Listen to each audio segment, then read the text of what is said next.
손흥민은 크리스털 팰리스전에서 결승골을 터뜨리며 토트넘의 무패 행진을 이끌고 있어 상당수의 현지 축구 전문가들은 토트넘의 우승 가능성을 높게 보고 있습니다. 하지만 과거 맨유에서 수비수로 뛰었던 게리 네빌은 스카이 스포츠의 이류 축구 분석 방송인 슈퍼 선다는 출연해 토트넘의 우승 가능성은 거의 없다고 말하며 지난 시즌 아스널이 리그 1위였다 맨시티의 미를 잡혀 리그 2위가 된 것이 좋은 예라고 말했습니다. 분석을 접한 많은 축구전은 네빌은 질투 눈이 멀어 상황을 관절로 보지 못하는 편한 시각을 드러낸다고 말하며 더 큰 문제는 게리 네빌이 왜 저렇게 말하는지 그 배경에 대한 통찰력이 부족한 국내 몇몇 신문들이 저 주장이 마치 객관적이고 권위 있는 분석인 줄 알고 그대로 가져다 기사화한다는 것이라고 지적했습니다. 이들은 이어서 하지만 게리 네빌의 주장을 정면으로 반박하는 위의 인물이 있기는 바로 맨시티의 감독 과르디올라 말하면서 크리스털 팰리스전 끝난 후 그의 인상적인 논평을 언급했습니다.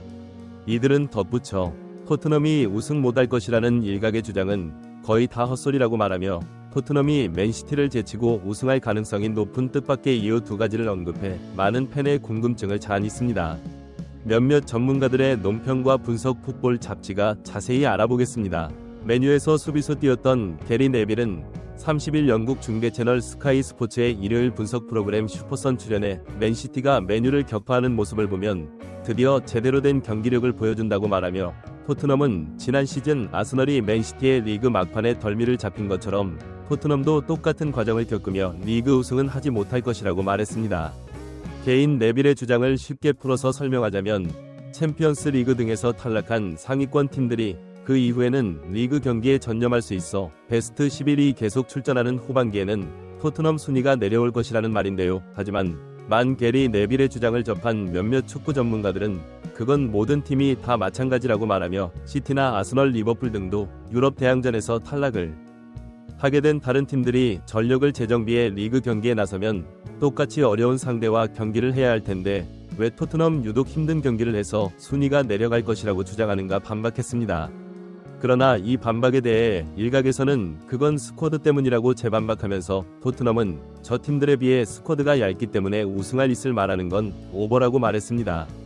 하지만 몇몇 전문가들은 그럼 스쿼드가 토트넘 두터운 첼시와 맨유는 왜 토트넘 낮은 중위권이 반문하면서 주장이 박수 객관적이면서도 토트넘은 골 넣을 사람이 없어 그때 순위가 내려갈 것은 분명하다고 주장하는 의견이 있긴 합니다.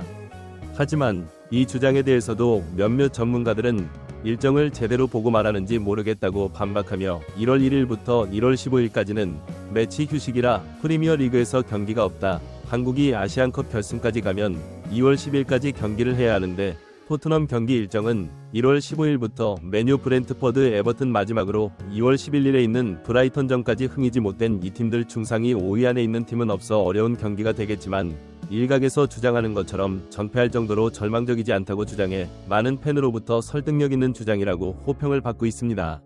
몇몇 전문가들은 토트넘이 이번 시즌 우승할 가능성은 앞에서 말한 대로 일정상 상당히 유리한 위치에 놓였다는 것이 첫 번째 이유이고 두 번째 이유로는 바로 포스테코글루 성공 가능성이 거의 없다고 봤던 손흥민 전술이라고 말해 팬들을 위하게 만들었습니다.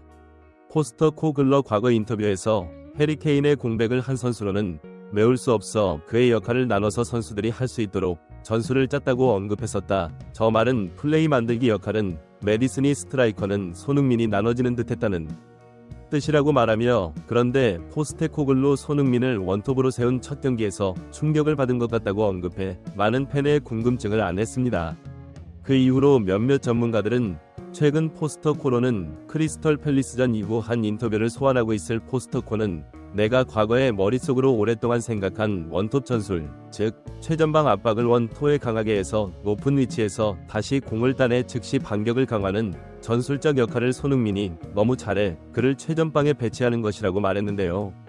몇몇 전문가들은 이 인터뷰를 근거로 포스터코글 저 말은 대단히 많은 것을 시사한다. 인터뷰 행간을 정리해보면 프리미어 리그에서 토트넘이 살아남으려면 자신이 구상만 했지 실제로 경기에서 구현한 적이 없는 전술, 즉 최전방 공격수가 미친 전방 압박을 해서 높은 위치에서 공을 따내어 다시 공격을 시도하는 전술을 쓰지 않는다면 도저히 케인의 공격력을 메울 수 없을 것으로 생각했다는 것이라고 말했습니다. 이들은 이어서 이런 역할을 할 수 있는 원톱 자원은 현재 유럽 5대 리그에 없다 그 증거로 손흥민이 프리미어리그에서 가장 많은 스프린트 거리를 보여주는데 상위 5위 안에 30대는 손흥민뿐이고 스트라이커 역시 손흥민뿐이라고 말했습니다. 이들은 또 한으로는 스타들은 전방 압박을 한 수비를 하지 않는다. 해리 케인 그렇고 음바페도 그렇고 홀란트 그렇더라도 마찬가지라고 말하며 그래서 포스터코는 이런 선수가 없기 때문에 손흥민이 자신이 생각한 전술을 구현할 수 없을 것으로 생각했고 그래서 리그 시작할 때 손흥민을 원톱으로 세우지 않은 것 같다고 말했습니다. 하지만 리그 2라운드까지 결정력이 처참하다 보니 포스코는 리그 3라운드에서 손흥민을 세우는 극약 처방을 하게 된다. 그러나 손흥민이 원톱으로 나선 첫 번째 경기인 벌리전에서 해트트릭을 기록하는 대반전 상황이 나오는데 그 당시 포스테코글루 한 경기 후 인터뷰를 보면 약간 넋이 나간 표정과 횡설수설하는 모습을 볼 수 있다고 말해 팬들의 웃음을 자아냈습니다. 맨시티의 감독 펩 과르디올라는 현재 토트넘의 1위 질주를 보며 토트넘의 우승 가능성을 매우 높게 보는 인터뷰를 해 팬들 사이에 화제가 되고 있는데요. 그는 최근 아스널과의 경기를 앞두고 가진 기자회견에서 왜 그들이지 마가 있는지 토트넘은 유럽 대항전에 출전하지 않는 일주일에 한 경기를 치어 유하다 시즌 내내 건강한 모습을 유지할 것이다. 토트넘은 계속 선두에 있을 것이라고 말했습니다. 몇몇 축구 전문가들은 과르디올라는 현재 토트넘이 매우 단단한 팀이 되었다고 평가하고 있다고 언급하면서는 토트넘이 가진 건강한 정신력에 주목하고 있다고 밝히며 토트넘 1위 질주의 세 번째 이유로 손흥민이 만들어내는 건강한 정신이라고 말했습니다. 손흥민이 주장으로서 보여주는 리더십은 아마도 한국 대표팀에서 주장을 맡으며 선배들로부터 물려받은 정신적 자산이 아닌가 추정된다고 이들은 주장했습니다. 이들은 손흥민이 한국 대표팀에서 자신과 레벨에서 차이가 나는 후배들을 이끌며 특히 월드컵에서 부상에도 불구하고 고군분투하며 그 당시 혼자 팀을 이끌다시피 했었다. 그런 모습을 보고 후배들인 황희찬, 김민재, 이강인이 모두 성장의 소속팀에 가서 너무나 잘하고 있는 것이 흥의 리더십의 영향이 아니라고 말할 수 없다고 밝혔습니다. 주장을 접한 몇몇 팬들은 펩 과르디올라는 5년간 엄청난 돈을 투자해 월드 클래스 선수들을 모았지만 현재 리그 3위를 하고 있는데 토트넘은 손흥민을 주장으로 선임한 것밖에 없는데 손흥민보다 레벨이 떨어지는 공격진을 데리고 리그 1위 하는 것을 보면 만감이 교차할 듯하다고 말해 또 다른 팬들로부터 큰 공감을 얻었습니다. 구독, 좋아요, 알림 설정은 매일 더 나은 영상 제작 열정을 타오르게 합니다. 이상 잡지가